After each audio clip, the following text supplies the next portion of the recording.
आणि बातमी जळगावातनं केंद्रीय मंत्री रक्षा खडसे यांच्या मुलीच्या छेडछाड प्रकरणी 4 जणांना पोलिसांनी अटक केली आहे।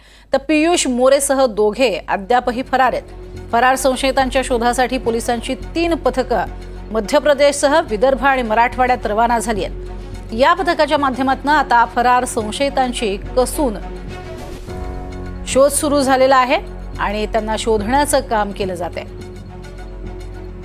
आरोपी पियुष मोरे याच्या संदर्भातही अनेक खुलासे झालेले आहेत। तो माजी नगरसेवक असल्याची माहिती समोर आलेली आहे। अधिक माहिती घेऊयात आमचे प्रतिनिधी मंगेश जोशी यांच्याकडनं। मंगेश, काय अधिक माहिती?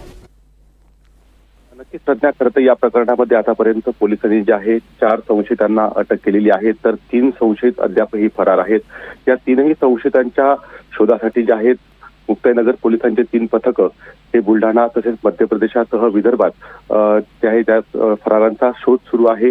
आज दुपारपर्यंत हे 3ही संशयित हाती लागण्याचा विश्वास जो आहे तो पोलिसांनी व्यक्त केलेला आहे। खरं तर जे आता ताब्यात घेण्यात आलेले संशयित आहे यांना आज खरं तर न्यायालयात हजर केलं जाणार आहे। एकंदरीतच या संपूर्ण प्रकरणामध्ये ज्या पद्धतीने यातला मुख्य संशयित आहे अनिकेत भोई, याला पोलिसांनी आधीच अटक केलेलं होतं, मात्र ज्या पद्धतीने आमदार त्या ठिकाणी चंद्रकांत पाटील यांचा कार्यकर्ता जो आहे पियुष मोरे हा अद्यापही फरार आहे, त्याला खरं तर पोलिसांचा प्रामुख्याने शोध घेण्याचं एक मोठं आव्हान आहे। एकंदरीत या प्रकरणामध्ये जे आहे आतापर्यंत 4 संशयितांना पोलिसांनी अटक केलेली असून 3 जे फरार संशयित आहेत त्यांचा पोलिसांकडून शोध सुरू आहे। नक्कीच, तुर्तास धन्यवाद मंगेश या संपूर्ण सविस्तर माहितीसाठी।